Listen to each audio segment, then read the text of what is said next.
Okay, today we talk about automobile insurance and personal liability coverage.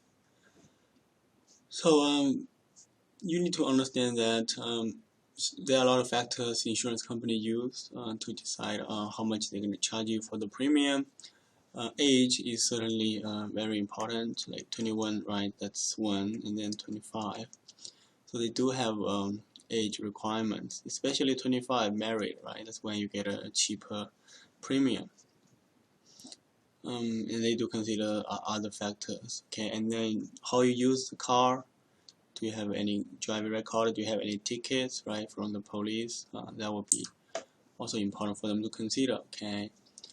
The main thing we need from auto insurance is liability coverage. Okay, this is really critical because if you damage your car, it's probably like $30,000, right? However, if you hit someone, it can cost a lot, the medical cost, right? So the owner and operator of an automobile have concern about following risk: okay, injury and damage to person, injury and damage to person inside and outside, right? And the cost of repair or replace the damage of stolen vehicle. So that's why, again, this is following a really well-written format, template, lay out several types of coverages. So the first thing they define is what is covered auto, right? It's any vehicle showing the policy declaration. So you will have a policy, and then you will see what they have over there. And then if you get a replacement car for your car, you get 30 days to get it done, right? It's not like you cannot drive. You can drive it immediately, okay? However, you need to let them know within 30 days or 14 days for a new car. Any trailer the insured owns, any auto trailer the insured does not own, but it's used as a temporary substitute. Why? So you can read it. So basically, if you have temporary substitute, it's also covered. Okay. So we will talk about, like, if you rent a car, right? If you go to a rental car company, your insurance a lot of times will also extend if it's for personal use. So liability coverage. What you need to know is how to read it, right? 50, 100, 25. 50 means $50,000, okay, per person. So they can pay up to $50,000 per person. For each accident, they will pay up to $100,000, okay, per occurrence. Then they will only pay $25,000 for property damage, right? If you damage your car or fix the car, those are for medical costs related or lawsuits, right? They do have state minimum requirements, okay. And then if you drive your friend's car, right, how will that work, okay? So first of all, insurance on the car itself. Whoever has that car, and then you will have insurance on that car, right? That's the primary one. And then the driver will be secondary. So what will happen is, if you have an accident, they will go first, okay, to the car insurance, or to the insurance attached to that car. Because that's not your car, that's your friend's car. What does that mean? That means they will go to your friend's insurance first. And then if that's not enough, okay, primary and secondary means that's an auto, okay? If your friend's insurance is not enough, then it will come to you for your insurance policy. Oh. Then you can also have medical payments. So you will cover anyone in the car, including your family members, or if you are walking and then someone hit you. A lot of times you can get like several $1,000s for it. If you have someone like just arrived in the US with no health insurance yet, so this might be something you can add to it. But a lot of times if they have health insurance, this is probably not necessary. Okay, but they have some exclusions here too. Uninsured or underinsured, right? What does that mean?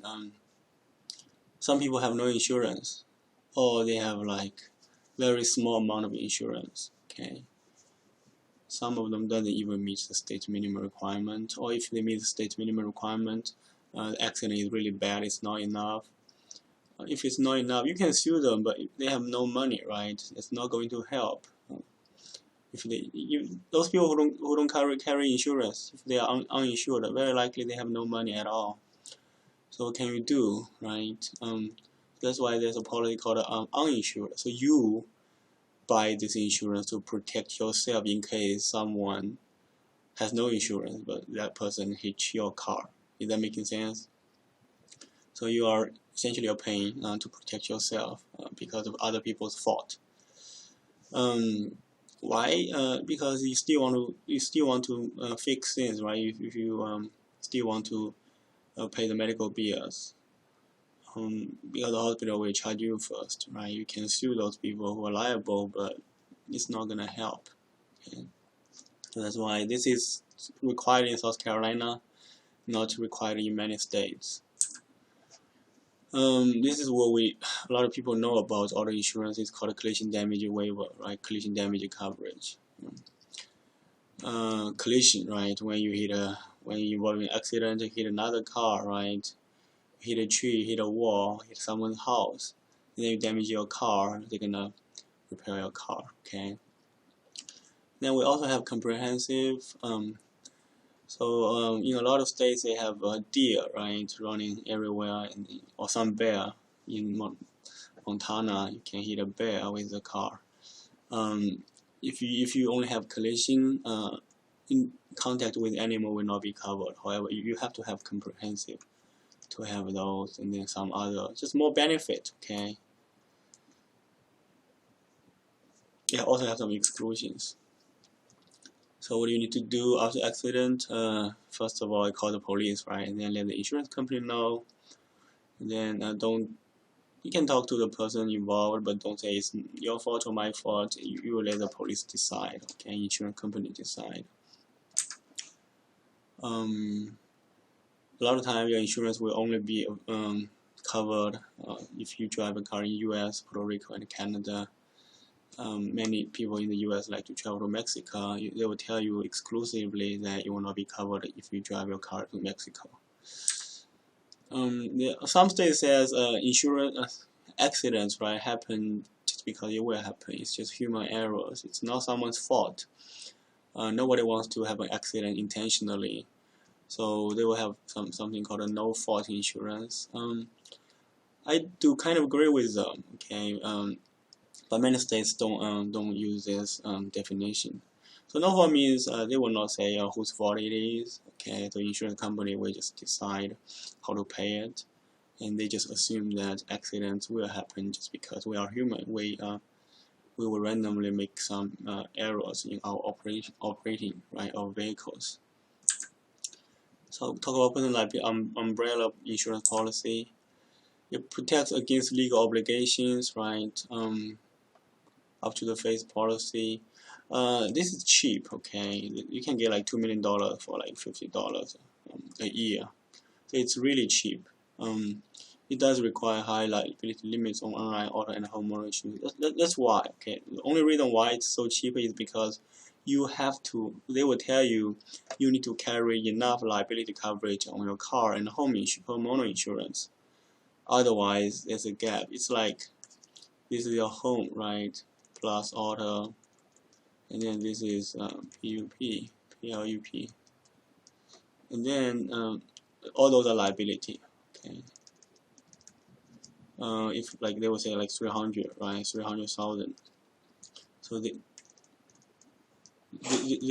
is a requirement, okay? If they say I will only pay 300,000 and above. If you meet it, there's no gap. However, if you have only 100,000, you have to pay the difference in the middle, okay?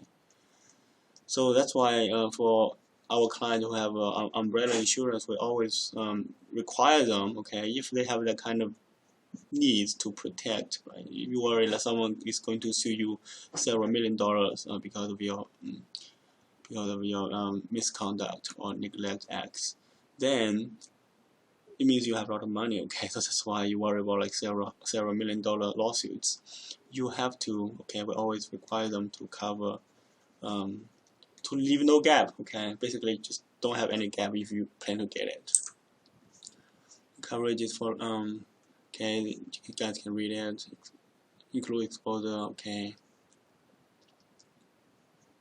Coverage is very high, several $1 million, and it's cheap, okay, it's fairly cheap, just like what I said.